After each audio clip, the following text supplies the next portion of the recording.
himself getting passed by multiple cars, as I mentioned earlier on. So Nuhoff in a very precarious situation, but he often finds himself in these places. He doesn't qualify as well as he races.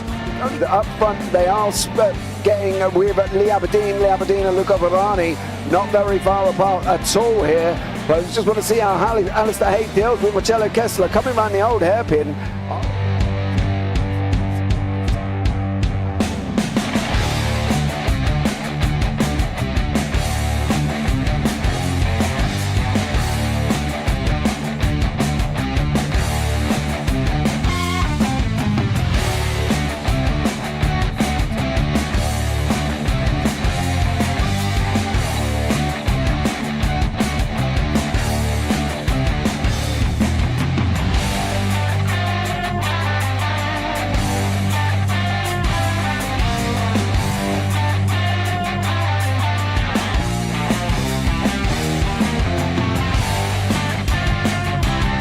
I would say it's not the best decision they've ever made, just not having done that under the safety car, really. Yeah, they're taking their pit stop strategies from Ferrari lately or something. What's going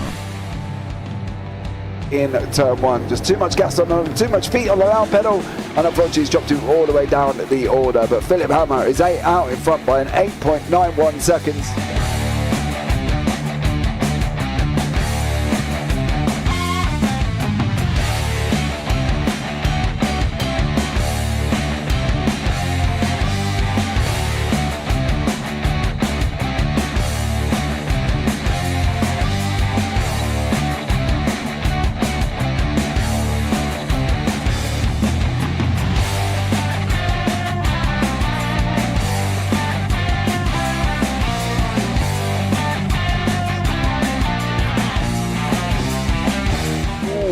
Dan Magri is a wall there, sir. And it definitely doesn't want to be hitting that earlier on as well. Difficult, the understeer is in the dirty air through that final corner because it's such a long corner and you get dragged off into the grass very easily. He'll have the slipstream down towards the chicane. Peterson was briefly alongside, but that slipstream has saved him and kept him in third. Yeah, Varani now lost a little bit of time to Aberdeen, about half a second. Peterson is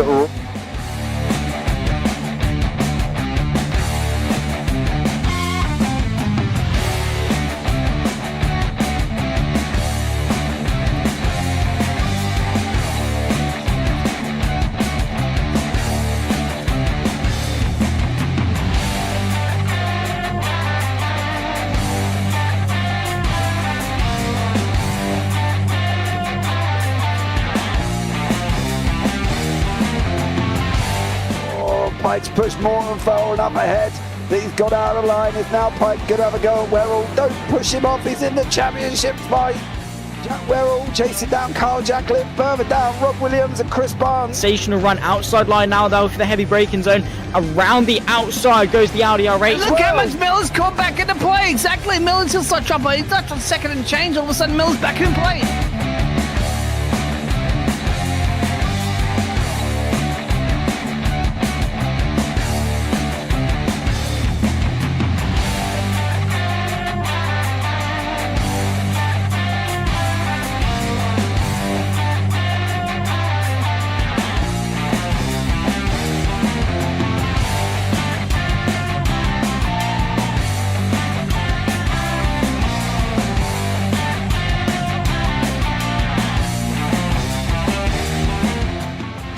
Moving on to the back end of Phil Jocelyn. So there's been a lot of movers and shakers in this first 2 laps here for race. Absolutely serious racing league. Everybody's a lot of fun. Yeah. It's all about the entertainment, so I hope everybody is enjoying themselves out there in the chat. We know that Ron is been enjoying himself watching the Burger King machines off into the grass a little bit there. Is that really bunching up now?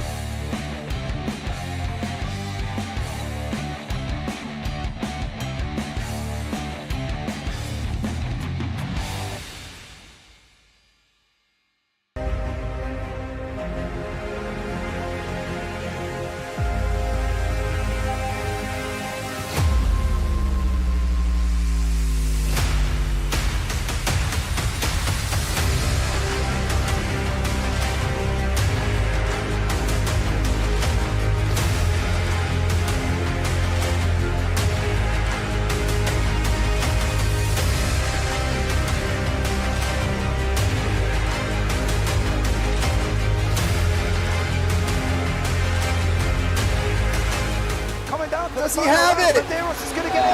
Medeiros is going to get it. He haven't got it. He's on the outside line though, going into the fastest corner on the circuit. Surely this can't work.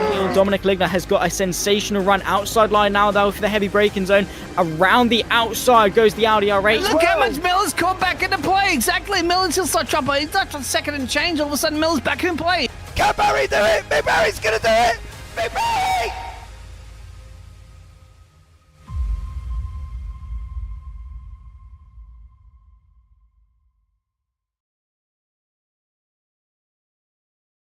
And welcome back to another round of the Premier Endurance League. GT4 head out tonight, going to you live from Zolder. Not the normal racing layout. You might be looking at that last chicane and going, hang on, it's not normally nearly a 45-degree chicane. That's right, we're using the alternate layout because it promotes a little bit better racing. Scotty Rattlegun Rankin behind the commentary booth once again, and JP Parfit.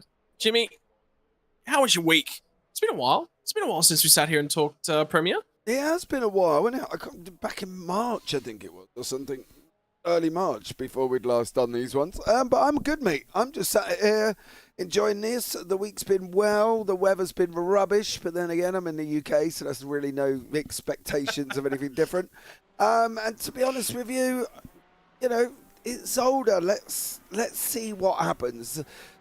It's Zolder, and I say that in a way that basically not everybody loves this circuit. Some people definitely do not love the circuit. You know, the Klein chicane becomes a little bit of a pain. The chicane between Butte and turn 7, the top part there is also a bit of a pain.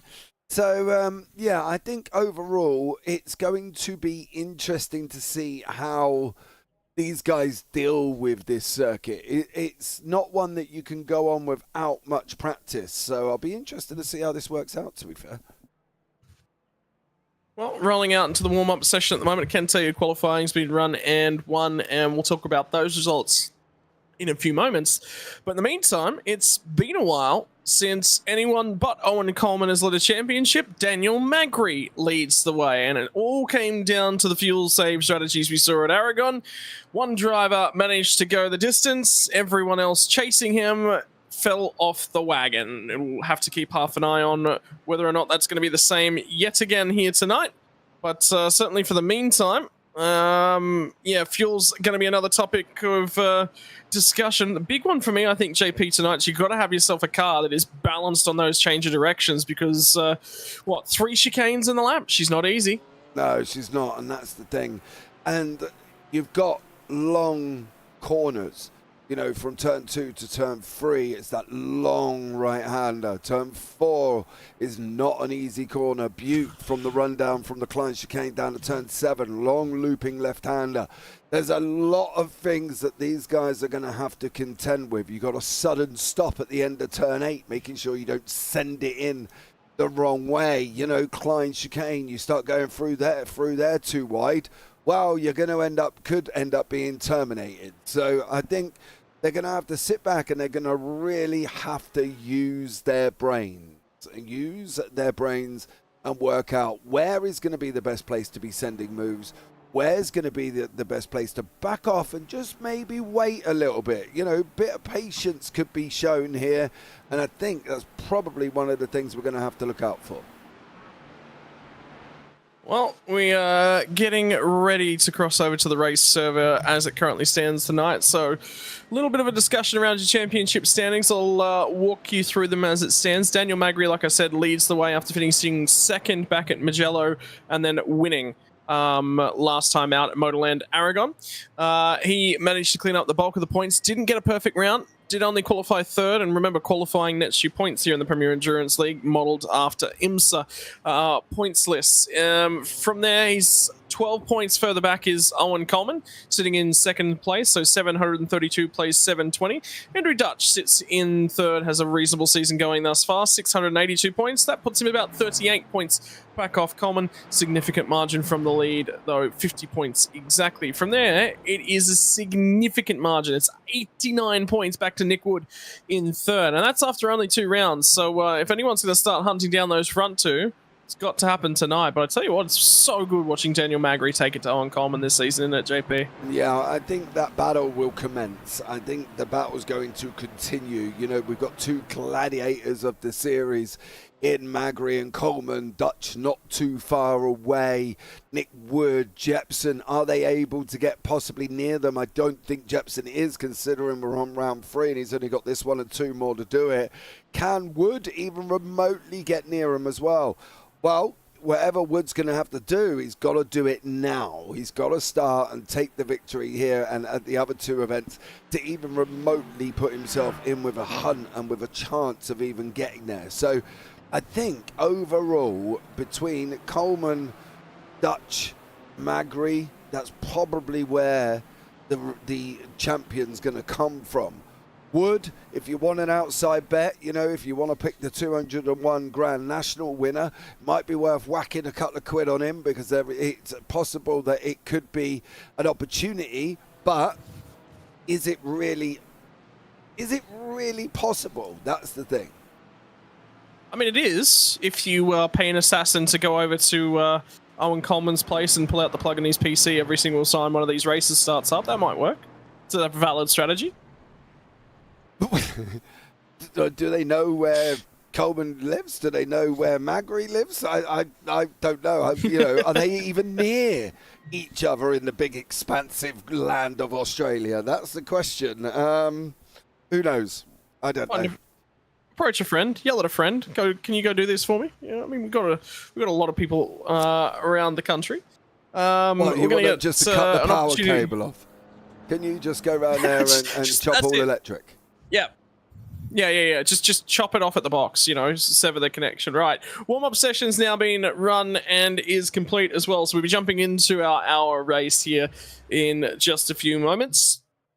And what that finally means is the qualifying standings are capable of being pulled up for the first time this evening, and that is how our starting grid is going to look. Owen Coleman needed to get off on the right foot here tonight, did so by qualifying on the front row, and 30.192, he's 2/10 clear of Andrew Dutch, who'll be off alongside of him, nearly 3/10 clear.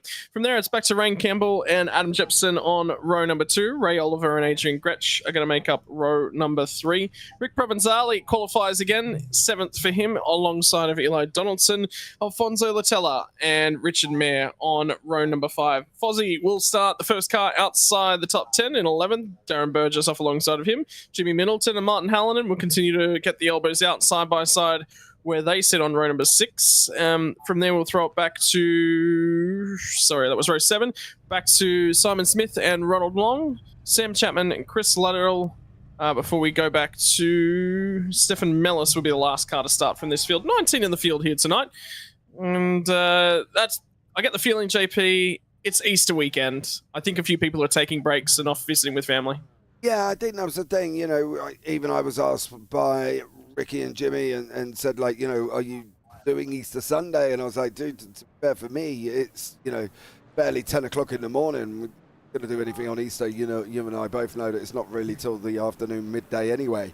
So it worked out. And I think for some people, it's probably an ideal scenario. But for Jimmy Middleton being in the pits there, starting from pit lane, that's not an ideal scenario for him. I've got to wait till the cars come all the way round on the pace lap. I reckon he's missed a trick there. You think? He might have run off to have his little pre-race pee and not come back in time. Yeah. Everyone's got rituals prior to the race at JP, and Jimmy's rituals have prevented him from taking the starting grid. Probably not an ideal ritual to have, really. Not entirely sure I would like to have that ritual before I start a race by running off and completely missing the start. But I'm sure Jimmy's got his reasons, you know, why he's done what he's done. Well, we're on our way up to the Klein chicane on the formation lap as it currently stands, and you can see that Andrew Dutch is attempting to put as much heat as he possibly can through those tyres. This is the Klein chicane. She's tough, she's tight, she's tricky, and you're going to bounce over those curbs. One of the big things about that BMW, for anyone that's in the BMW there tonight, we do have a fair few of them within the field. It doesn't like the bumps. The older suspension model on that car is very, very tricky to get settled over chicanes like that, so that can come a cropper. Something to keep half an eye on. Mercedes has got a lot of talk. Yeah, the interesting thing as well, I'm surprised on the Merc intake due to the fact that obviously how much lies curbs, and with the back end being wanting to come and join you at the front, should we say. It's a bit of a tough choice, I think, for some. I think, you know, the Porsche or the BMW may have been my choice. Maybe not the Merc so much at this tricky circuit, but then again, I'm nowhere near the skill level of these guys in general, Scotty. So, you know, for me, it probably is best that I'd probably stay out of it. You know what, there's another event that was worth note on the calendar for Australian real-world racing this weekend, which has just finished up a couple of hours ago, is the Bathurst 6 Hour, which is production car racing, so pretty much everything underneath the GT4 is how you kick it off. Jimmy Middleton just got in my ear as we go lights out and away we go on the run down to turn number 1, and says accidental grid miss, put me on the grid, then remove me, 1 lap of fuel saved. And he's looking at all the bright sides. He's also avoiding the carnage. So it's going to be Coleman from Dutch on the run down to turn number 1. Campbell goes around the outside of Jepson. I heard contact in the background. Ray Oliver is the car that's spinning. Although I think there's another SLM car that's backwards as well. It's Darren Burgess. Both of the SLM cars facing in the wrong direction. Yeah, both of them having contact together there. We're going to have a quick look at how this all became about. As you can see in the mid-pack, there's going to be contact. The BMW just loses it, then gets spun the other way by the Merc, then get pushed into it. And then, unfortunately, the other one from Darren Burgess has already gone round. I think Burgess went off the side of the circuit, and that is what caused his main problem as we get this start up and running. He just gets a little bit loose. Again, the same, to be fair, as the other BMW did, and both BMWs losing their back end on turn 1. By the way, there's more kicked off. Rain Campbell and Ray Oliver are both backwards at the first chicane, and there's even more that's kicked on as a part of that one. So Campbell went around on his own as they got the Klein chicane on cold tyres, and will just get collected by Oliver. He bounced the curb, and unfortunately didn't have anywhere to go. Once you unsettle a car, you're in trouble. There's a Merc going a little bit squirrely. No, dude. No. And that was Ray Oliver that made contact with him. That rejoin. Something. Oh, another BMW going around. Nutella. BMWs are not having a good time here. Getting on the power far too early with your tyres. It's just not settled enough. Hold your brakes. Hold your... Not much he could have done. But, remember, they've got ABS on. Yeah, but that's the thing. BMW's cold tyres clearly are not loving what's going on at the moment, and unfortunately we've seen the people that have spun are BMWs. Ray Oliver, Alfonso Latella and Darren Burgess are all in BMWs, and unfortunately I thought it was the Mercs going to be going around as the BMW was a stable one, but clearly I got that completely picked on. Well, do you know the only BMW that hasn't gone for a loop thus far? Provençale, unfortunately. Yeah, Provençale. Yeah. Oh, dear me, don't want to give Ricky too much credit, but yeah, he is the only one that hasn't gone around in that BMW as well. Simon Joe Smith in the Merc got caught up in that incident at the beginning as well, I believe, with Rain Campbell taking it a little bit easier. He's at the back here, battling away with Darren Burgess, Martin Harlan in the middle, Chapman Long and Mellis, who's made up 7 places already off the start, and has probably not had to overtake many people in the process. That'd be Ruddle, I think, might have gone around. Burgess definitely went around. Smith, Middleton started from the lane, so... Yeah, I mean, there's a few. Could you imagine, though, for Jimmy Middleton, if starting from the pit lane and not having to burn all that fuel in the formation lap ends up getting him, like, 10 spots because he doesn't need to perform an extra pit stop? Well, unfortunately, at the moment, the timing software is showing him as a lap down. So regardless whether or not he thinks he's going to be gaining fuel, he's not at the moment because he's the lap behind everybody else. So currently, Jimmy Middleton is a lap down, regardless of what he thinks is going to happen. It just generally isn't going to happen because he's was showing as a lap down. Maybe he's kicked back in now. There we go. It looks like he has just come back on to the lead lap, which was a bizarre moment for him, as he was at one point blue and a lap behind everybody else. But now he seems to be back on the lead lap again. I think he's normally blue in the face from pushing too hard. So at least that checks out. Maybe. Let's go fun, said the incompetence in YouTube chat. Trent and Naylor, okay, let's go. I'm going, we're going. And these guys continue to battle Coleman and Dutch, and both in the mug, both doing a good job. Gretsch, Donaldson, Provençali there in that 4th, 5th, 6th spot, battling away quite nicely. So yeah, some interesting racing happening early on. Yeah, and now they'll try and settle themselves down. I mean, that's an interesting comment that comes from the incompetence. It's let's go Fons, and Alfonso Latella is already out of the race, so... Yeah, a bit of a bad moment to be posting that comment, wasn't it, really? Oh, guys, you're on a straight! Oh! You're on a straight! Oh, my... Gee whiz, what is going on along with Burgess? They're banging each other on the straight. I don't get that. Christopher Ruddle looks like he's had a bit of a poor ta-ta-ta moment. And that's Jimmy behind. And Ruddle, as he's coming down into 6 and 7, goes round, and Jimmy just manages to get round him. So well done to Jim for avoiding that one. But Dutch and Coleman still scrapping it out at the front. Yeah, and Dutch has actually come back to him a little bit, so I wonder whether or not Coleman's fuel saving just a touch right there. Last lap by Adam Jepson was actually impressively quick. So right here in the middle of the sector is where Dutch is a fraction slower. Slow and tight chicane. Very difficult to go too wide through there, and it's a very narrow track around here. It's Zolder as well. Difficult to get an overtake done. Difficult to get the car wound up. He got no drive off of that chicane as well. There's no balance through the middle sector, but he's really, really strong under the brakes, whereas Coleman's not necessarily all that strong on brakes, which makes me think he is lifting and trying to save a little bit of fuel. So this race could be very much under a pace question mark of they're already starting to bank on whatever fuel they can save. Yeah, I think they're trying to do that early on. The reason when they're doing that, obviously, for everybody else is they're on 45% fuel. So I think they're trying to maintain the lowest fuel consumption they possibly can. But it's also going to be difficult to try and do that successfully. And we've touched on it before, that the best fuel savers are the ones that can do it successfully. And it's not an easy job to fuel save and be quick. And that's the thing. Mellis and Burgess are running side by side on their way around turn 2 and 3. They've swapped positions about 3 times already and are continually going at each other here. Mellis now losing that place, unfortunately putting him into the hands of Ronald Long.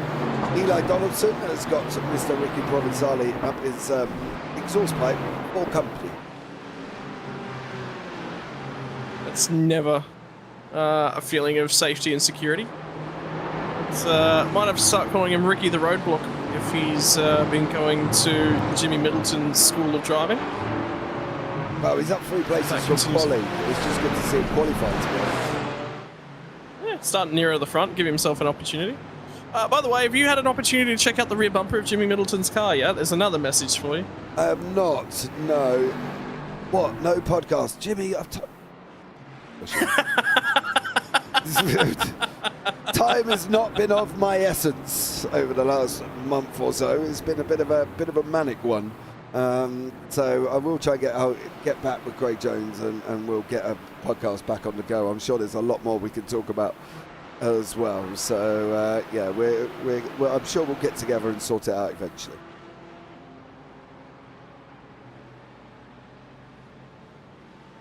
Yeah, so instant, which was, I believe, Alfonso Latella, has just come in to... He's just got off the pits. Oh, somebody off the track right there. That was Latella. Latella's just got off the side of the circuit going around turn 1.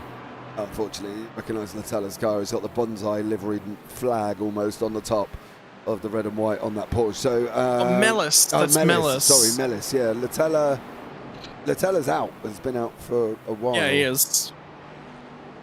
But the race control just reviewed that incident where we were talking early on about Latella's car backing across the track, and they came to the same conclusion we did. ABS kicked in. Be interesting to come see what come back on the Rain Campbell rejoin. We haven't heard anything back from that one, but the Rain Campbell rejoin would be interesting. Aaron Burgess has just cleared Sam Chapman. Eli Donaldson is still trying to hold on from Mr. Provençali there, who is trying to do a great job to get past him. So Eli there going to have to try and defend like a trooper as Ricky's in his BMW and he's coming very quickly.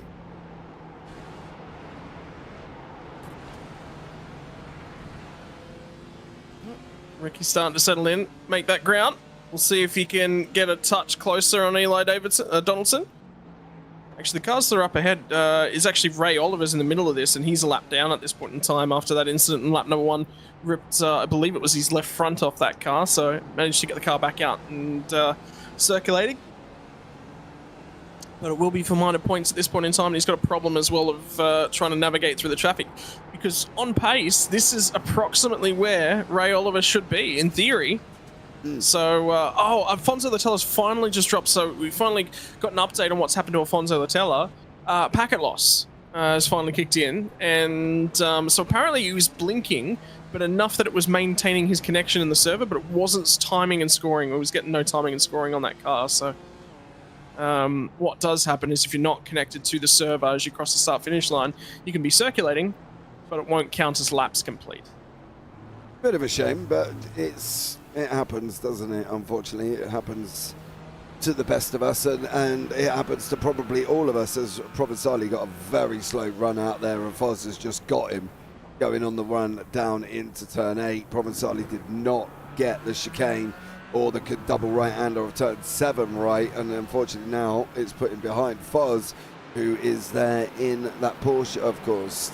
Joel Smith and Latella still trying to battle out. Jimmy still trying to join on to the back of the pack. The only good thing, as you say, would be his fuel, and then be able to, well, hopefully make up some positions in the pit stop phase, which we definitely know is coming.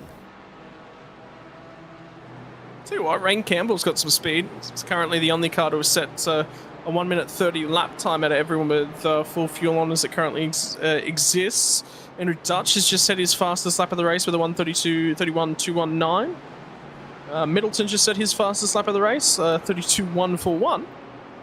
And good to see Fozzie get the elbows out as well. And update on what happened to Rick Provençali on that last lap was a slowdown penalty. So every chicane around here has the opportunity to give yourself a slowdown penalty. And Mark Foster was just giving himself a slowdown penalty for sure. I would be very surprised. As did Provençali, they both did. Yep, they both got it there. They both double jumped the chicane. We'll see when all of a sudden they're going to have to sudden stop, I would have thought. It's interesting with Provençali. He's trying to hold on. They both cleared their slowdown penalties already, and then Sam Chapman's also got one from the Klein chicane on the current lap as well. So Klein chicane triggers 3 separate slowdown penalties on the current lap. Already. Now Ronald Long is going to zero in on the back of him, and Jimmy Middleton adds another slowdown penalty to the mix. Yeah, they've got to be careful.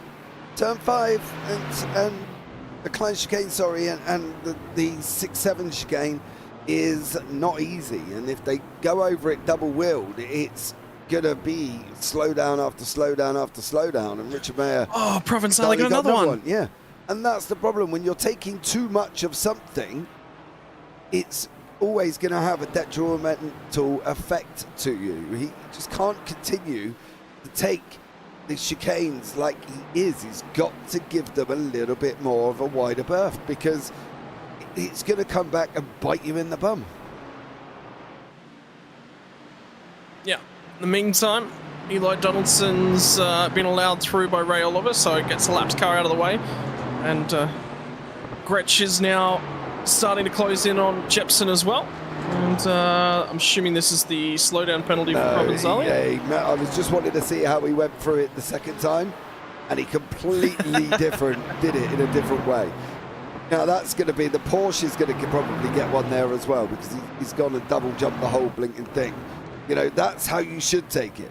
Just with your tyres off to the left and make sure that you're not in that area where you're going to come and get yourself trouble. Sam Chapman, if he did get one, has done a good job getting it off so he doesn't lose any positions. Don't get me wrong, I'm the worst one at taking off slowdowns. I don't even slow down. I get to a short corner that I know is going to, I can take slowly, and I will back everybody up behind me to get rid of the slowdown, which is not great sporting etiquette. I know you do that. Please don't slate me for that one. But come on, let's be real. Everybody does it. You know what I mean?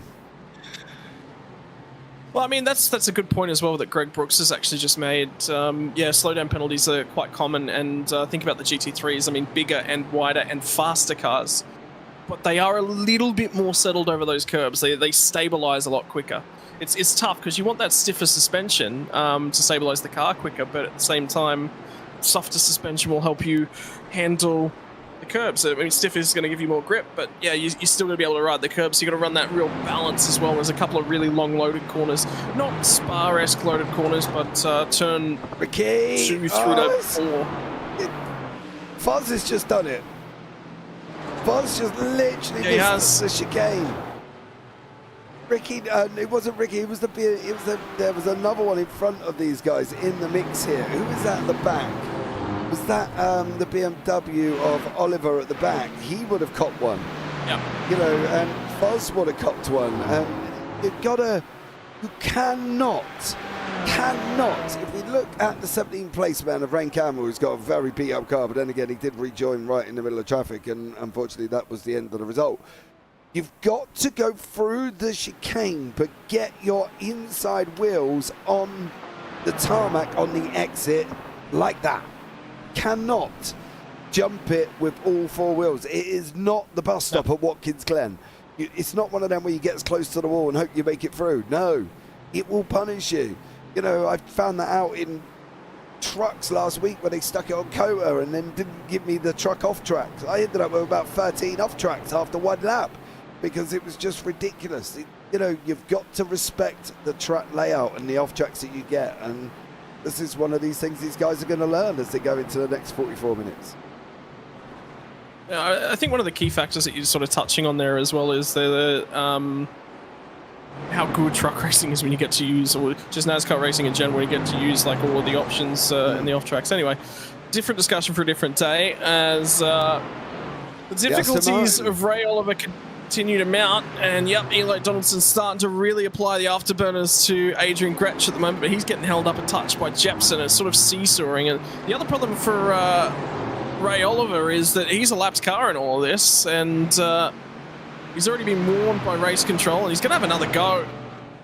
Lapped traffic, and Donaldson's really trying to tell him no. If you could please bugger off and get out of my race, that would be great, because this is a battle for 3rd place he's now interrupting.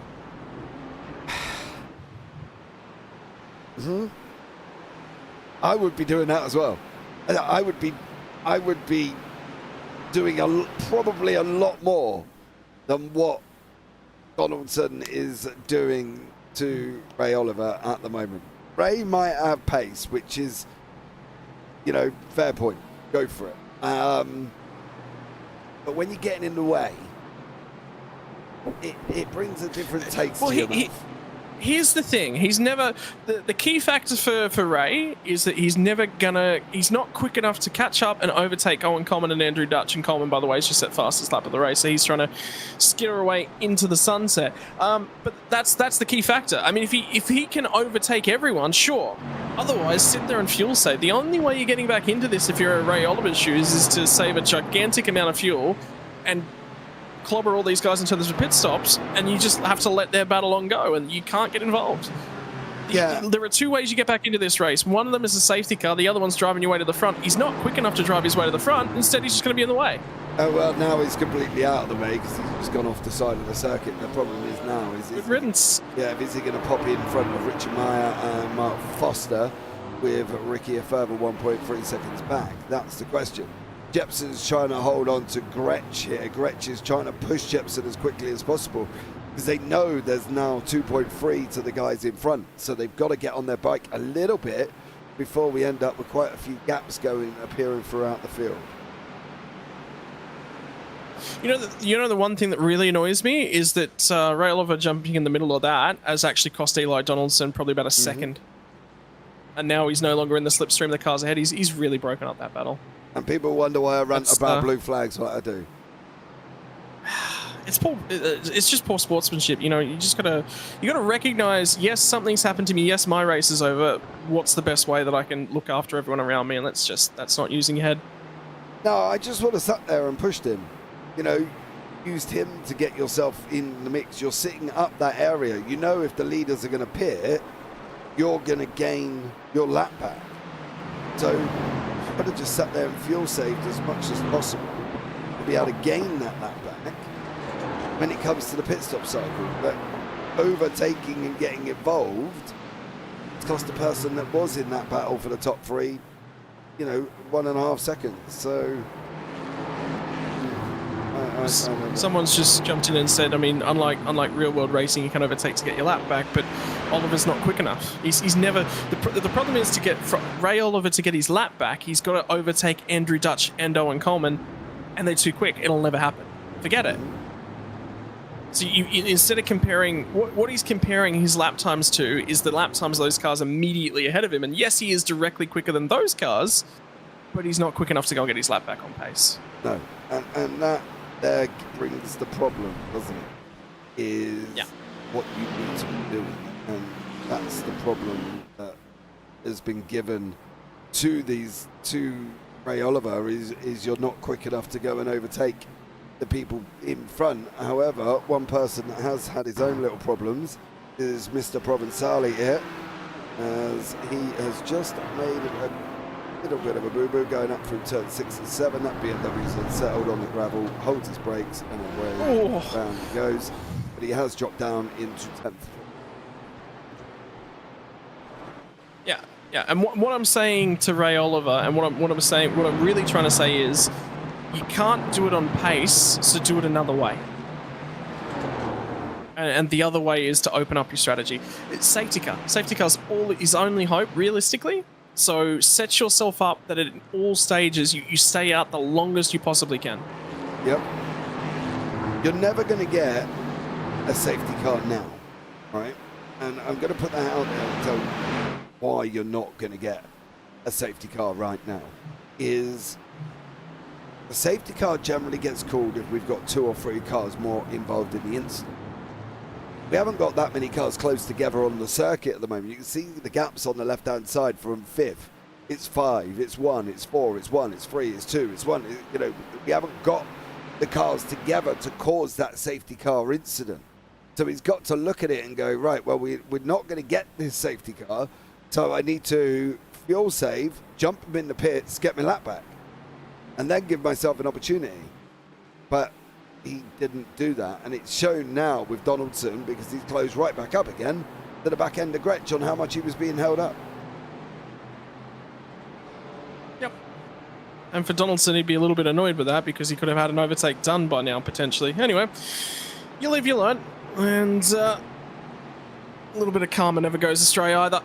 And this is going to at least buy Donaldson an opportunity here. Yeah, I expect him to try and keep up with Gretsch at some... Not if he does that. Yep, over to the right-hand side you go. Try and take it off there, Sunshine. You've got... probably might have copped a little bit of a slowdown going on that way. So get rid of it as quickly as you can. That's what I say. He's still tagging along. I'm really curious about Jepson's pace, because he's not been able to skip clear at all. And... Eli Donaldson on the last lap just at a 30.550. So what's realistically happened for Eli Donaldson, I think, is that the cars ahead of him are now moving on to fuel-saving mode, and they're really trying to make sure that they hit the half-an-hour mark. Reminder, we're 22 minutes and 45 seconds into this race, so rapidly closing in on pit stops, and the cars out of Eli Donaldson, I think, are in the process right now of ensuring they don't have to make a second stop. Whereas Eli Donaldson was sort of left between a rock and a hard place, and the only way for him to remain relevant was to press on a little bit. Now he'll have to go back in a mega fuel save. Yeah, I think that's the thing. Check it. Blue flag rule only used in F1. This blue flag is with a yellow strip, is only to let slower cars know that there's a faster car approaching. The actual iRacing ruling generally would be it's there to facilitate a move. It's on the faster car's responsibility, but the interpretation of the word facilitate doesn't quite seem to work. I've had plenty of rants about this on multiple broadcasts. You're talking official racing. That's an official racing rule for an iRacing. Yep. Blue flag rules within the league are different. And that's what you're going to remember. The flags and the systems within iRacing are in operation for sure, but effectively you're then taking an additional interpretation on top of them and tacking that on, and that's why they're asking Ray to jump out of the way. You've got to be mindful of what you're trying to get involved with, as we've talked about many times. You've got to be really careful on what you really want to get involved with and what you really don't need to get involved with. And from Ray Oliver's point of view, I don't generally think Scotty... I don't think he's got a case. No, there was no reason. No reason. No. Anyway, I've seen a bit of that from Ray lately in a couple different places, so... That's the difficulty for Ray. Look, I'll give you a few mindset peeks into what goes on behind his helmet. He's moved into fly-in, fly-out mine work at the moment, which, good for an income, good for paving his way forward. But what's that meant is, and I've seen this from a lot of people, is that there's sim racing aspects. Ray used to be a phenomenal driver, very, very good driver. He's just spending less and less time on the sim, and you can very visibly see his speed eroding. I think there is a little bit of an ego point in there whereby he's not happy with his own performances of late, and I think that comes out in the way that he talks to people at the moment. He's also surrounded himself with a new group of people, and with that does come a little bit of pressure and a little bit of mindset changes and application changes. There is some of that for sure. But yeah, I would say the big one is that Ray gets very, very little time behind the sim, so he wants it to be productive, he wants it to be good time, and that's leading to a sense of frustration, and that's why he's acting in the way that he's acting. So he feels entitled, he feels that his race got taken away from him very, very quickly, and I think he's got good points there, absolutely, yep, stuff that was out of his control, but at the same time, it's how you respond. Great drivers are defined by bad situations, turning them into what can we achieve from them, and that's the difference. Look at this, though, Scotty. There wasn't anybody else. No, it's the secondary one.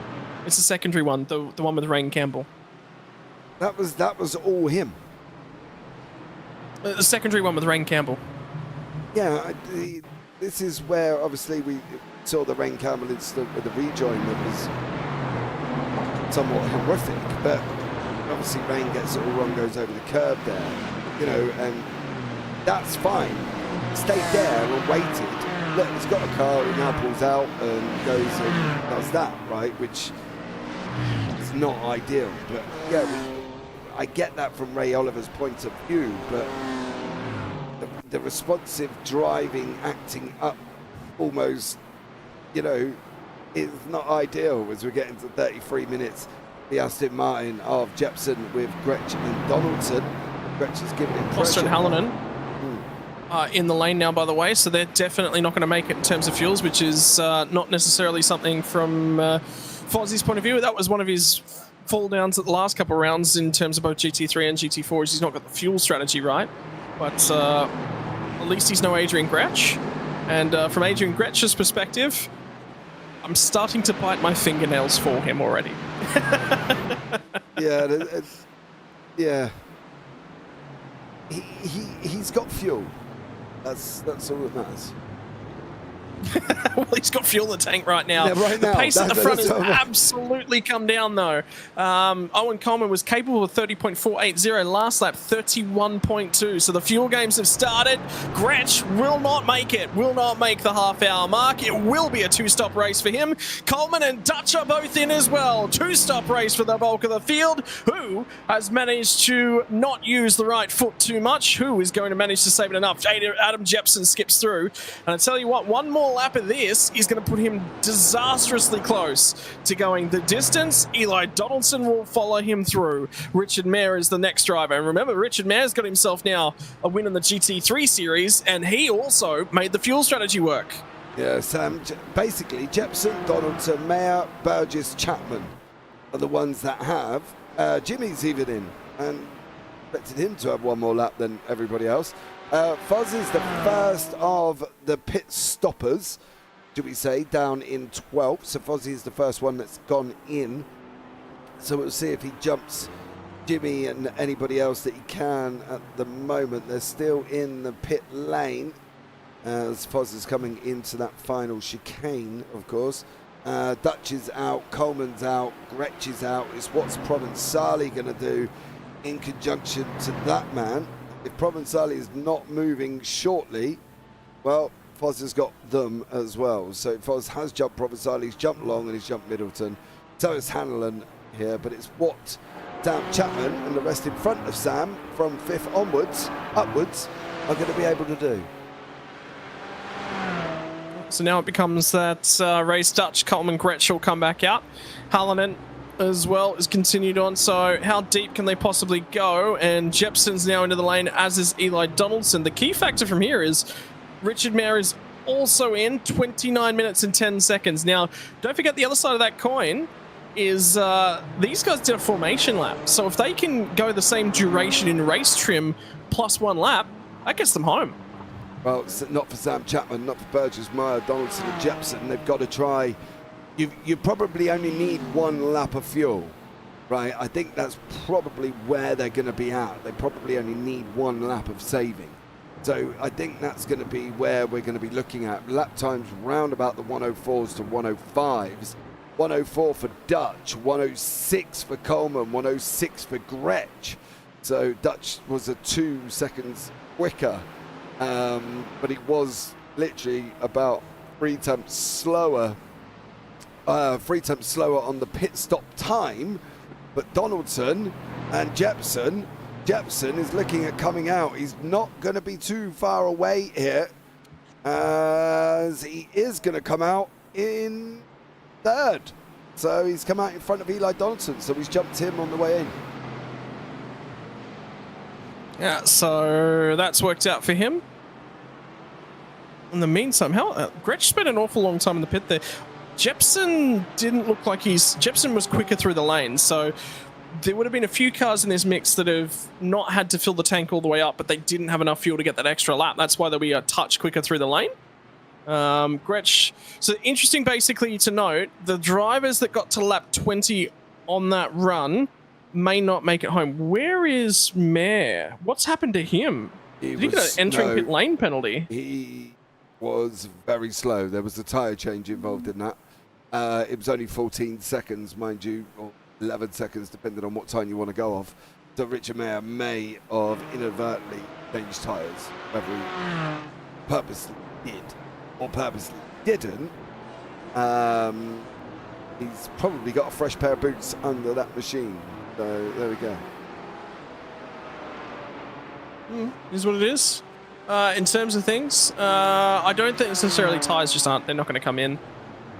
So it'll be an interesting one to sort of keep half an eye on and see where it goes. But yeah, look, the guys, basically the only guys that can make it through the end of the race are Darren Burgess, Sam Chapman, and Richard Mayer. Everyone else, maybe Adam Jepson. And I mean, remember, his fill was a lot shorter than everyone else, so he could have gone the furthest. That pacing, that might have caught him. So in terms of fuel strategy, if they do have to make another stop, it'll be Jepson from Mayer. Sorry, it'll be Jepson from Burgess, from Mayer, from Chapman. And the problem for Richard Mayer is he's got to make those fresh tyres come in, and then he's got to make them work. It's a loaded lap too. There's very little time around this lap where you're not turning left and right. Yeah, I think it's going to be very close for some of these. They've either got to go on a mega fuel saving mission, as Darren Burgess just did Martin Hanlon, guarantee, Martin Kieran, that may have been some form of slow down addiction. Well, but Jepson. That's an interesting way of saying it. Yeah. Did you just say he's slow down addicted, Jimmy? I think you said he's slow down addicted. No, I said he may be a slow down affected. Ah, okay. Yeah. Well, it's also a good strategy at this track to not be slow down addicted. So Well, most tracks, actually. It's generally a good idea.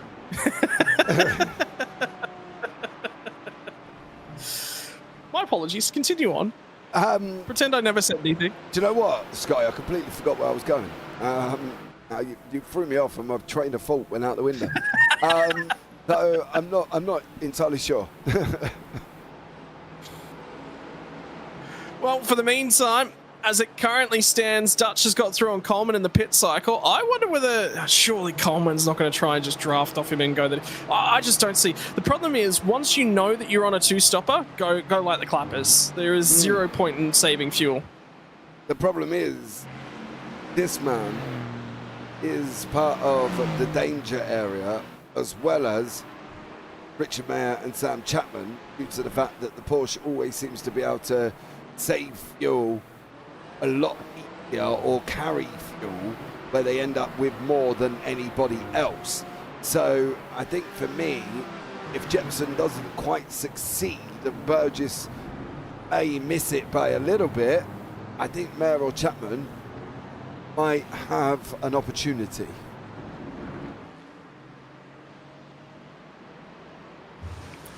Well, for the meantime, Adam Jepson sits in what is effective. He's got the thing I like about this, JP, that I'm really, really enjoying is he now controls this race. If Andrew Dutch, something's happened to Dutch. I think he might have got a slowdown penalty. Yeah, he's just actually coming through the last chicane. Yeah, that's what places. So now he's having some graphical issues as well. Can't see how he would have got a slowdown unless he chuffed. Oh well. I would say it's on the exit. I think but Dutch there.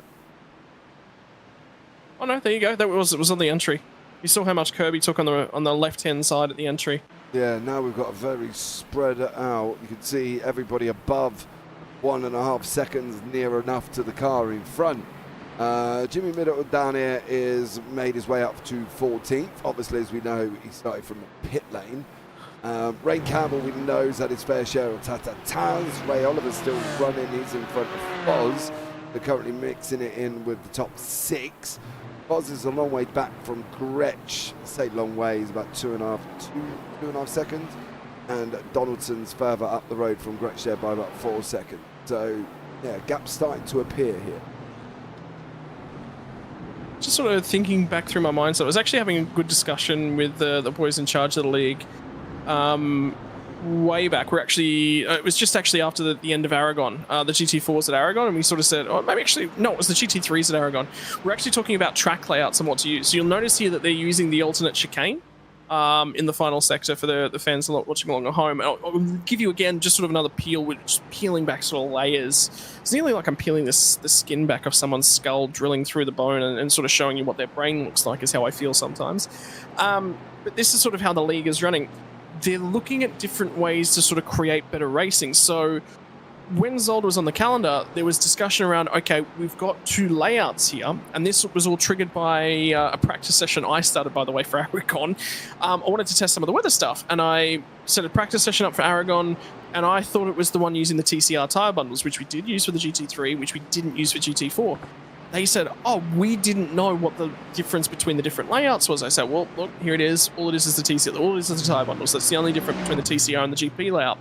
That then triggered a discussion about what layouts and what alternate layouts we can use at all the different circuits. Yeah. Don't forget we're going to Motegi and Spa. The GT4s and the GT3s will run a different layout at Motegi. They will not be on the same layout. And then at Spa, both will be on the endurance pits. I cannot tell you what Motegi layout we'll actually be using. Yeah, I'll have a look, actually. I think they're actually based there as well. Is this real life? No, it's not. This is an It's just fantasy. He's also said, this is your favourite car. Never mind. I love this game. Yeah, you are right. It is generally a game, depending on who you talk to. Every driver has different opinion. You know, it's a different mix of person, what you believe and what you think there, but generally based, this is it. Is this my favorite car? No, I'm not a GT4 driver. I drive NASCAR trucks, so I'm far away from the spectrum of the GT4 Sky. So I can tell you, Motegi for the GT3s are looking to use the Grand Prix layout. Yeah, which is the full. But I know they were going to use one of the shorter layouts for the GT4s. Yeah, there is the east, the west. They wouldn't use the west. It's 6 corners. It's too short to be the east. They could use the east, but again, they would need to make sure the sessions are set now for people to get practice in. The Grand Prix is not massively different. You've only got maybe 4 corners that might actually do that, and a different start-finish straight. So, yeah, we'll have to find out what they're going to do. Game, says Greg Brooks. I don't understand. Greg. Oh, yeah, okay, yeah, game versus sim. It's a game. It's a game. At the end of the day, we're a simified game, is the best way to put it. We're a simified game. There was. Can you show me where the tow trucks are that return cars back to the pit lane after an accident? Oh my God, I cannot remember. Somebody gave me a great acronym of what this could be the other day when this issue popped up again. I might have to have a think about that one, Scott. And it was a simulated driving game or something along them lines, where it had both simulated and game in the. It is. We are. What people at home need to remember is we're a combination of both. With some of the best bits, with some of the worst bits of both. We have the ability to get races restarted without repairing barriers, but at the same time, cars don't ricochet off barriers in the same way here as they would in real life. They get buried in tire barriers. That doesn't happen here. Yeah, and the thing is as well, is obviously with this, they can go in and get their repairs done within minutes. You know, fast repair makes it that you just get it done for nothing within seconds. Where obviously in real life, if you go and smash a wheel off, like we've seen with Ray Oliver and that, and would be done. So it's yeah. I would like to point out in response to Greg Brooks's comment about iRacing racing simulator, Gran Turismo calls themselves the real driving simulator. Exactly. How does it feel? Absolutely not to real life. There's no damage. There's no nothing going on. Is it fan? Does it create for better racing? Yes and no. Dutch is in the pits. So he can make it home from here. This is him trying to undercut. Yeah, Dutch is in the pits. Martin Halloran is chasing down Provenzali. Adam Jepson there is still got Eli Donaldson behind him. I can guarantee Jepson does not want to be rushing this situation.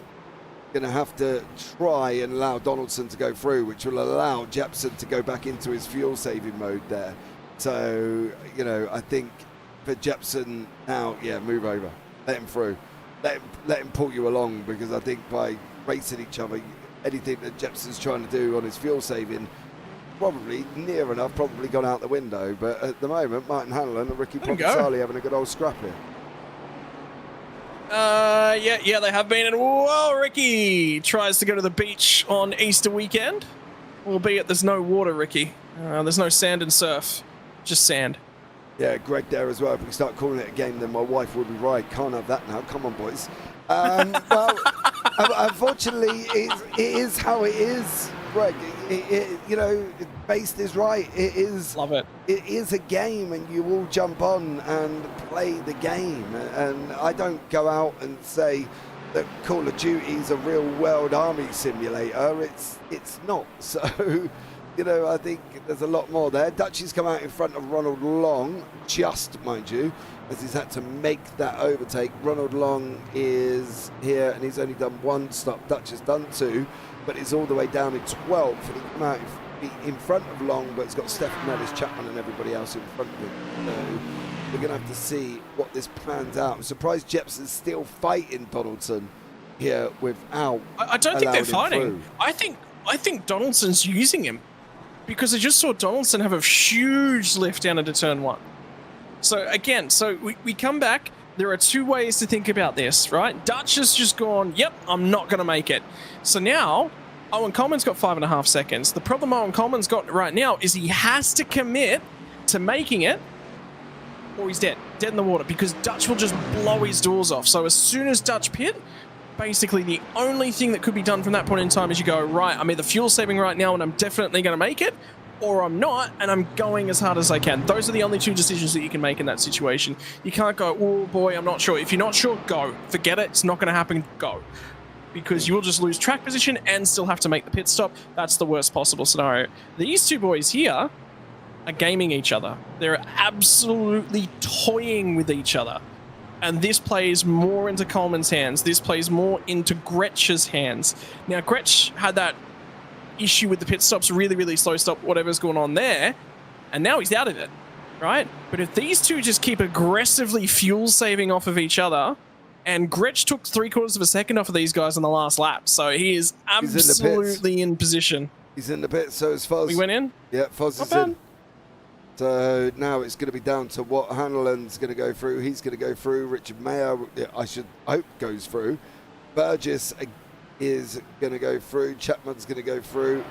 Depends on Mellis. Mellis is the one being closed down by Dutch. It's whether or not Dutch is going to get out in front of these two that have not even stopped in their pit box yet. Foz has stopped. Gretsch has just stopped. And Andrew Dutch looks like he's going to come and clear them as well.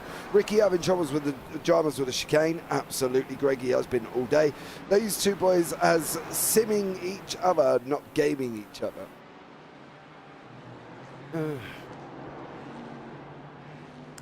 Well, that's I mean, that's the alternate. I mean, that's language use, isn't it? That's a completely different thing. That's not definition use. That's language use, which is a problem. So does it make it any more realistic when I get a 7KI rated driver tell me that it's a game?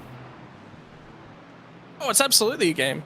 I mean, you listen to the way Daniel Morad talks about things, and he'll tell you, yeah, look, it's close, but it's still, it's still not right in these positions. He says, I wonder whether or not he's been told he's got to talk specific ways about it. And by all, I think one of the biggest conversations that's come out since Rain is they've got it the best of all the titles, as Dutch is now crawling all over, watching this little battle pack in terms of fuel saving. But Andrew Dutch is getting held up by Stefan Mellis right now. And if you're going to win a race, you got to get your way by. And Stefan Mellis is absolutely in the way for Andrew Dutch and causing him all kinds of problems. Now Mellis is going to run it deep. That will allow Dutch to get on the power, get on the inside and clear him. And that's exactly what he needed to do at that juncture. Yeah, he had to. He had to make that moment work, and he had to go and basically say, I've got to go. I can't sit here. How much would have Mellis more defended? Probably loads, and wouldn't have allowed him through, but Dutch had to make that opportunity there. And currently in front of who he needs to be in front of, we've got obviously Gretsch down here, Foster's here, but it's what this man has done and what choice has he made currently about where he's at on the fuel. And I still think this still could be a Jepson win, because Dutch is still 36 seconds back, and as we know, the further it goes, the more the gap grows, or the more the gap stays as it is, should we say. The less fuel, if Jepson does have to go in, the less fuel he has to actually maintain and take on. So he's not gonna save that much fuel. He's absolutely not. So he's not gonna. He only had to get a lap, maybe two at the most. I don't see why he wouldn't. Yeah, so the only way that it matters is you just mentioned if they have to come back down to the lane. If they have to come back down the lane, it's over. By the way, Coleman's lifted the pace, because now he's been pulling away at about a second a lap from these two guys, now out to about 7.5 seconds. So he's skipped as far clear as he possibly can. Traffic's not necessarily going to be an issue to the tail end of this race as well. Dutch picks up another couple cars as well, so this is again all critical to the race of Andrew Dutch. The last time by, he lost a second to Owen Coleman. That could be more than enough. That will put Owen Coleman back ahead yet again. And it's a case of two different stories completely and utterly.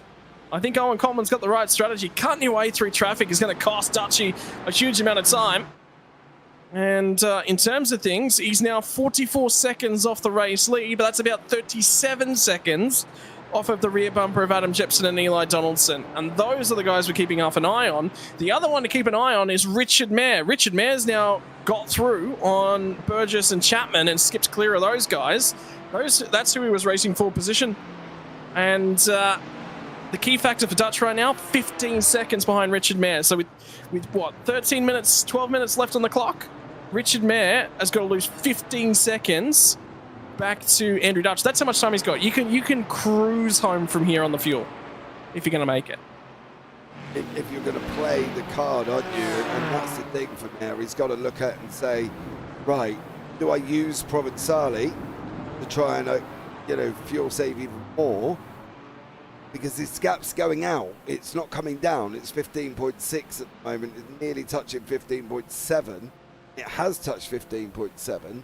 So from that perspective, does he need to be driving as hard as he is, or can he afford just to sit behind Provenzali? But I think Jepson may have something to do with this. I think he's got a big in, should we say? Yeah, we'll see. I mean, I'm enjoying this. So this is a really, for those of you that are sitting here and watching along at home and going, Scotty, this is absolutely dull and boring. I joined a Facebook group recently. It was the Dull Men's Club. I thoroughly enjoy every minute of my time there. I recommend looking it up, JP. It's a mix of Australians and people from the UK, by the way. So it's actually a really, really good group to talk about. Is it it's old about people, all these really... Scotty? Because I'm like... No, it's not old people. It's a mix. Oh, okay. It's a mix. It's actually a really interesting mix. They talk about soil. They talk about bees. They talk about random topics they come across. Don't stick me on bees, for those of you... I need some EpiPens otherwise. You know what I mean? Me and bees don't go together. But they talk about, to most people, some topics are really, really boring. Try talking to my wife about car racing. She understands enough, but it's generally considered boring. To you and me, this is a really, really interesting battle. Yeah. Watch what's going on with the fuel here. I would recommend, can we get an onboard shot from Eli Donaldson for a lap here? Yeah, we definitely can. There you go. There he is, tucked up behind him. So Eli Donaldson is there with Adam Jepson, but I think we're going to have to see how he gets on here. So watch this. So the key, there's a couple of key bits and pieces that's a part of all of this. First and foremost is, where are they burning the fuel? Someone's in trouble on the front straight. Ray Oliver.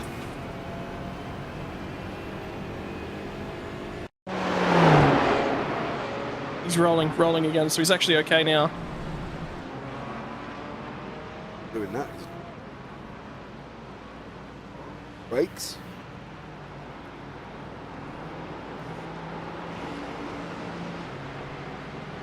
That from Ray Oliver there. Donaldson and Jepson still going. It'll be on the run down into 8th, where we're at now, and whether or not he's going to lift coming in. Remember, clutches don't work in these cars. Look at the big lifts. It was the same thing from Adam Jepson up ahead of him. So he's using a little bit more fuel at the moment, and that says to me that he's done more saving than Jepson has. And the problem for both of these guys is neither of them wants to be the car that's in first place. I don't know how much Formula E racing you've watched, but the guide to being good at Formula E and the guide to being good at cycling is relatively similar. And think in the back of your mind, you've got one big battery, which is exactly what happens in Formula E, but from a cycling perspective, it's your legs and the amount of food that you've consumed and all the carbs that you've got going on in your body. And the way that it works, Coleman's in, yeah, so he's abandoned the plan. We always knew that this was going to happen. So this will decide who's got the lead between himself and Andrew Dutch. This should just be a splash and dash, because he's only got to add about 9 minutes worth of fuel, so about 5 laps worth of fuel, I think, here. So it's going to be very, very short stop.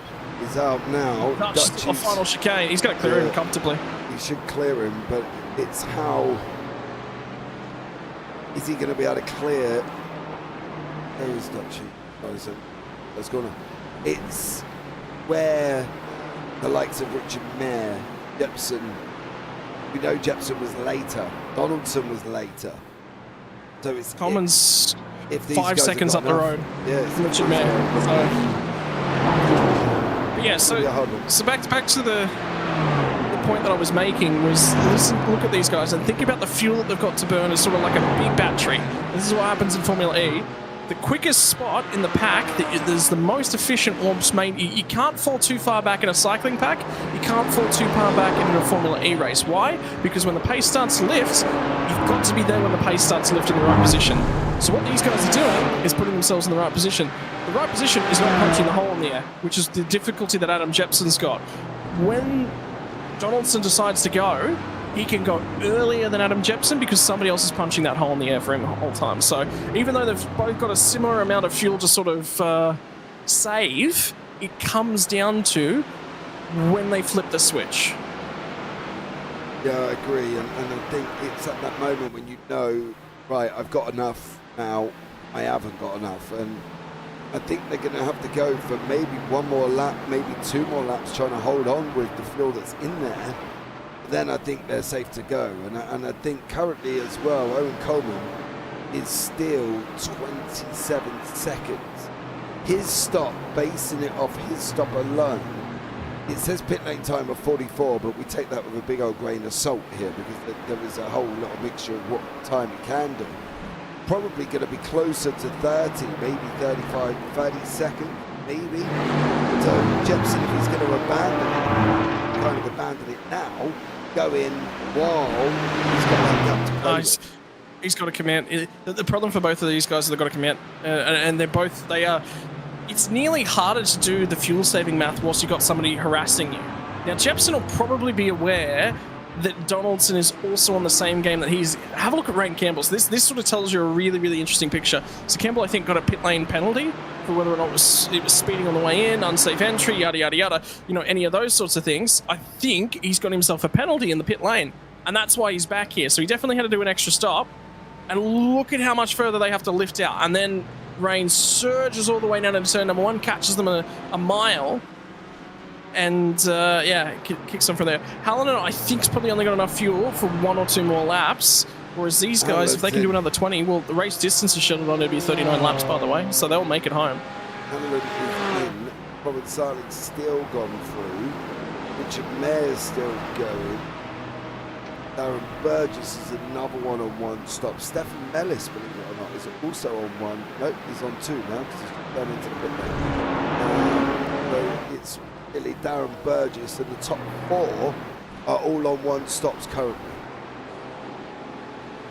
Well, Mayer's going to get caught by Coleman. The margin was 5.5 seconds when Coleman's come out of the pits. He's more than half that already. So Coleman will get to Mayer, but it will probably be on the last lap of the race. So he's got to be I wouldn't say circumspect about getting through. He's definitely got to be aggressive. He's going to have so little time. And the problem from a fuel saving perspective is how much do you save, how much do you fight? There are the pit stops. Robin Zarley's lifted the pace as well. Yeah, but he's still on the right. Jepson Donaldson just tried to at one point swapped positions, but then went back the other way. They made Donaldson's pushing. He's done.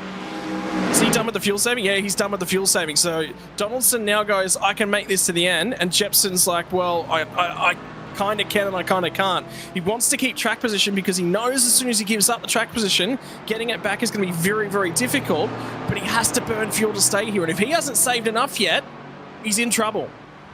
Yeah, I agree. I think Donaldson is done with his saving there as well. Fritzy, good to see something other than a Merc up front. I do agree.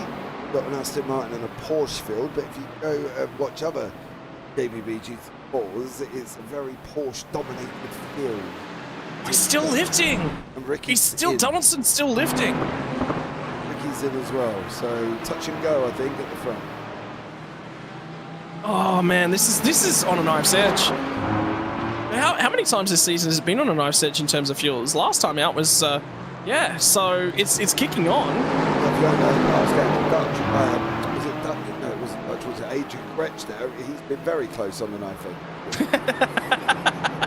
5 feet, if I'm not mistaken. Yeah, Sam Chapman, I think, just went wide. No, it was Ronald Long that went wide at turn 1. Sam Chapman's up to 8th place, still cutting his way through, yet to make his second stop. And the problem for Sam Chapman is he's now got Adrian Gretsch glued to his rear bumper. And here comes Gretschy. He won't fight that one. He's still got some fuel to save. Yeah, they're going to have one more here. Whatever these guys are going to do, they've got to do it now. And it looks like Donaldson and Jepson. There's Jepson done. He's side by side. He's got the nose ahead. Job's done. On the run down into turn number 1. So Donaldson, like I said, he saved enough. I thought Jepson was in the pot just a little bit too much. He just couldn't quite get there, and he had to force him to cover. And Donaldson went, all right, no worries. I'm going to give myself room to breathe, and then I'm going to press a little bit harder. So he went, okay, I can't overtake here, can't overtake here, can't overtake here, save some more gas. It just meant that the next time by, he could definitely go for it. He wasn't limited. Dutch has missed a trick. Tell you what, Dutch and Coleman have missed a trick here. Yeah, but how done is done for Richard Mayer. He's got Coleman 1.5 seconds back. So if Mayer isn't done, and he needs to hold on for that little bit longer, pace come up. He could be in trouble, but he needs to up it. His pace has come up. I can tell you for certain, his pace has absolutely come back up again. Well, he did a 138 last time round, and he did a 136 time before that. So, yeah, Mayer is opening up the pace, and hopefully will continue to stay where he is. He deserves it. And Fozzie's just requested a tow. So Fozzie's had an incident in the last chicane now. And I tell you what, Jepson's struggling in terms of fuel. And Mayer is going quite hard. Mayer is ripping time out of him right now. So this is the final chicane. That's not the final chicane. That's earlier in the lap. I don't believe it was that one.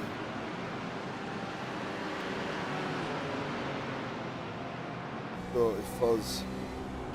He's broken something. This is where he requested to know, but the car's already broken by this point. It is, but let's catch up with Donaldson and Jepson.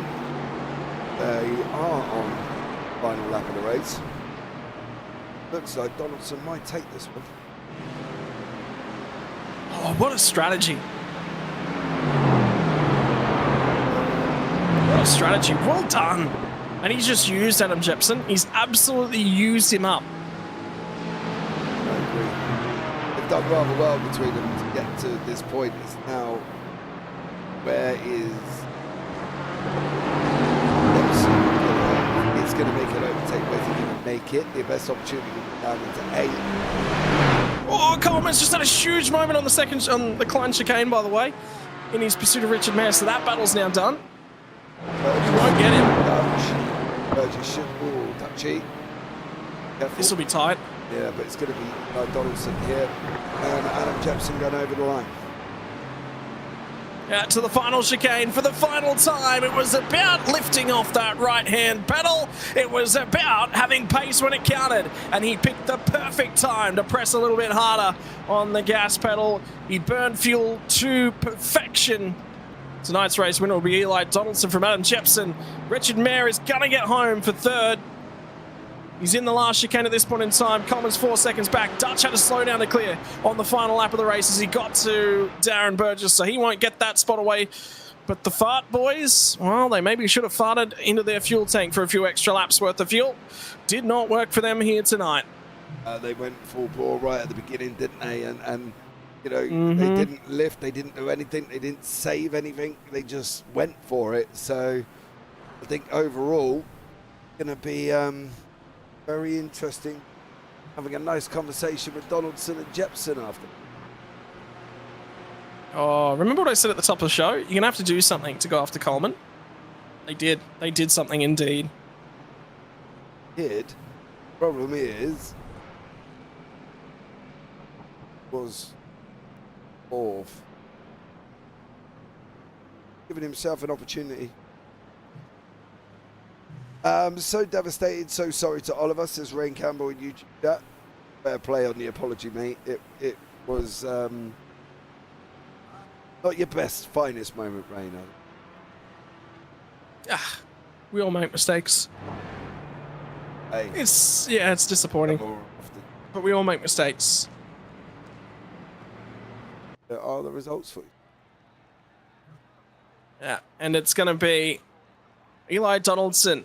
It was a race of going slow the quickest, and he went slow and saved enough gas. Gets home by a quarter of a second of Adam Jepson. Richard Mayer, 22 seconds further back, and Owen Coleman, 26 seconds off the lead. He'll be looking at that one and scratching his head a little bit. Darren Burgess gets home on the one-stopper as well in 5th. Andrew Dutch in 6th will basically nearly murder his hopes of a championship this time by. Gretsch does manage to finish a race without running out of fuel. Sam Chapman from Martin Hallen and Jimmy Middleton finishes inside the top 10. Guess what? He finishes ahead of Ricky Provenzali. He will be bragging about that one for weeks to come. From Stefan Mellis from Ricky Provenzali, Rain Campbell, Ronald Long, Simon Smith. Fozzie doesn't finish, neither does Chris Riddell. And, Chris Ruddell does finish. Ray Oliver, the second of the DNFs, and Latella with issues on lap 1, also in the DNF department. But it was a good race, I think. You know, and that's the thing, wasn't it? Good race. They all showed different hands. Eli Donaldson doing a stellar job getting that Aston Martin onto that front and being amazing. So fair play to them to go out and do something different. So that's what they did. Yeah, well done. Absolutely well done. And that's going to give us an opportunity to talk to the second place driver as it currently stands as the first one to jump down and say hello to us. Adam Jepson, tell you what, mate, it was a battle of knowing when to push on. You started the fuel-saving games very, very early on, and that was critical because the other guys, they went very, very hard from the outset, and then they all of a sudden went, oh, damn, I've got to save the gas. They realised way too late.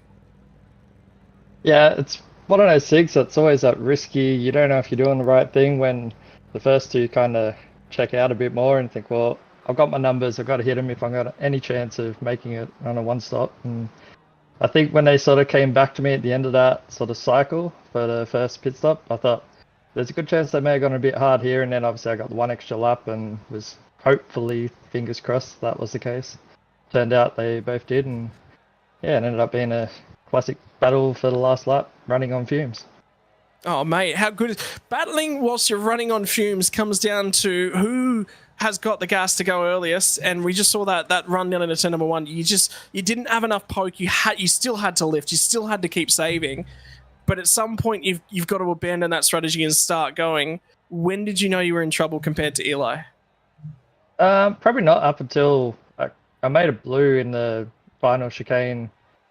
Just went in a bit deep and washed up all my speed, and there was nothing I could do to regain that sort of speed when you're sort of really on the limit for fuel. So as soon as he kind of got that run, I knew I was toast. But yeah, I think I finished with half a litre in the tank, so I got 2 more turns after that. So yeah, I didn't have anything else to battle with. It was very much down to the wire for me. Mate, that's 2 cups worth of fuel. You can just about make 2 cups worth of coffee out of that. That could have been used to go a little bit faster. Well, all's well that ends well, mate. P2, time to celebrate another strong result, mate. Who's the sponsors to thank for you? Just our boys, the Bluebell Racing Team. Thanks for having a good time. Happy Easter to everyone. Mate, go off and enjoy the chockies. They're not the first place chockies, but second place chockies take nearly as good. Good enough to me. Thanks very much for your time, Adam. Have a great night. Thanks, mate. And we're going to take one step back and we'll talk to Richard Mayer. JP, I believe you're sitting alongside of Richard now. I am Richard. Welcome in, buddy. How are you? G'day, JP. G'day, Scotty. How are you, boys? I'm good, mate. I'm good. Not bad at all there, bud. You know, one stop, fuel saving, finished in 3rd. Did you think you were going to hold on to it when you saw Coleman less than a second behind you? Coleman's scary at the best of times, let alone when he's about a second a lap faster in the mirrors. So no, to be honest, I thought he was going to get me, but we just hung on in the end. We just hung on. Well, yeah, you did, and you finished 4 seconds in the end because he get himself a slowdown, so that also benefited you. I think he might have, Yeah, he did. When you go into a race like this, think, right, I've got to try something here. How brave were you committing to that one stop? Because it's not always something that you commit into. Yeah, look, fuel saving something I feel mostly comfortable with, and I think Zolder, we're pretty lucky here with a couple of long straights and a few big areas to lift. So I was following Fozzie there in stint 1 for a little while, saving a bit behind him, and then managing to get the stint to the full, I think 19 laps it was, the first stint. I thought, I've got to go for it. I've got to go for it. So I just started saving like crazy in the second stint, and yeah, it paid off. But I did cough over the line.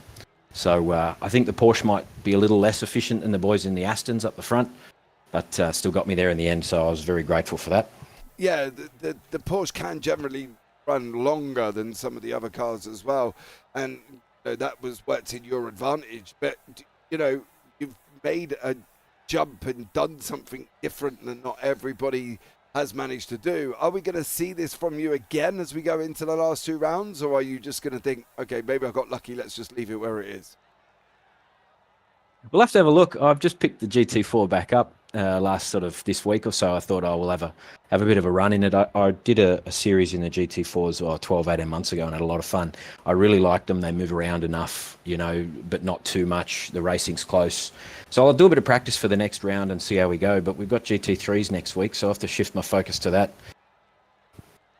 Well, Richard, well done to you, buddy. Thank you so much for joining us and finishing place. Anyone you want to shout out before we let you go? Just the rolling billboard, suitspeed.com. If you want some good sim racing gloves, go and check out suitspeed.com. And for anybody part of our series or watching out there in the land of YouTube, you can use the code PEL, Premier Endurance League, PEL, for 10% off your order. So get your hands on a couple of good gloves there. Are you ready to publicly announce the release of the second edition gloves, or are we still a little way off that yet? We're a little way off. There's a little teaser in the Discord for anyone playing at home. But yeah, we're hoping to have some new stuff ready in the next 2 or 3 weeks for the customers out there. So we've been very grateful for the positive feedback on edition 1. So makes sense to go for edition 2. So keep your eyes peeled. Watch this space. Is that the one with the Scotty Rankin and JP signatures on? Wasn't that the special editions that I got asked to send a signature for? Mate, I've got my pair. I can tell you, since Richard committing to sending me product, he's actually finished on the podium both Premier Endurance League races since. So, Yeah. No, look, we'll be actually having a chat with Scotty and Mez on their podcast in a couple of weeks, which will be really fun. And look, maybe we'll send a pair to you, Scotty, and then you can send them on to JP, and then we can raffle them off with a couple of highly valuable signatures on them. How about that? I'm down for that, Rich. I'm down for that all day, buddy. But thank you so much for that, mate. Thank you so much for joining us. Thanks, boys. Cheers. Take care. Cheers, mate. Have a good one. Finally, we're going to move to the top step of the podium. It was the art of going fast as slow as you possibly can. And tonight, Eli Donaldson got the job done. It took a mistake to get there, Eli, but it also took some fuel saving, and you've mastered that aspect as best as you possibly can tonight. Well, I wasn't fast enough to stay with the front guys, so the only other hope I had was fuel saving and hoping that they didn't have enough to save. So I just sat behind, whoever was happy to sit behind, and just kept fuel saving until the last few laps. I thought I was going to get a speeding penalty on the entry because I forgot to engage the limiter, but I got lucky there. So bit of luck, not much talent, but we'll take it.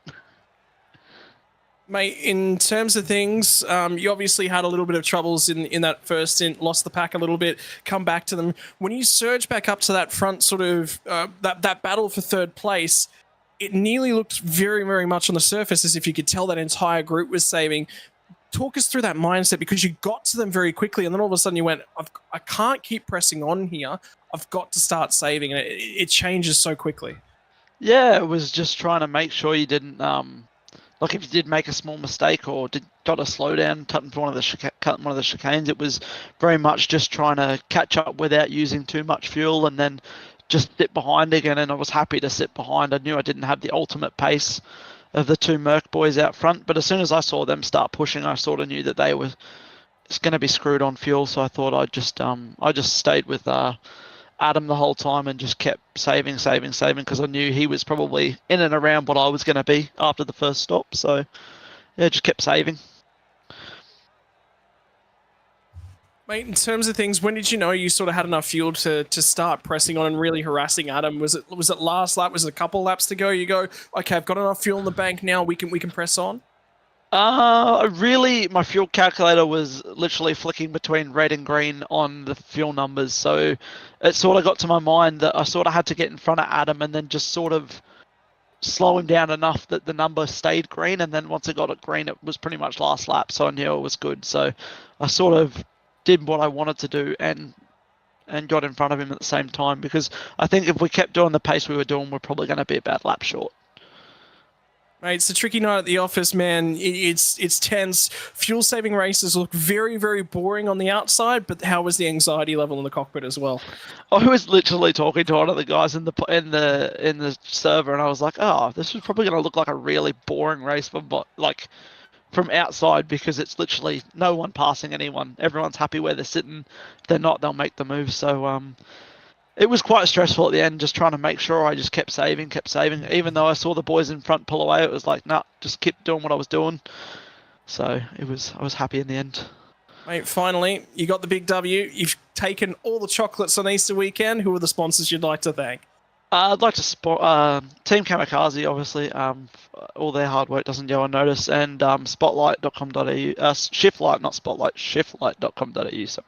They were on the side of the car tonight, so shout out to all those guys. Give a free shout out to Spotlight. Spotlight gets one too, yeah.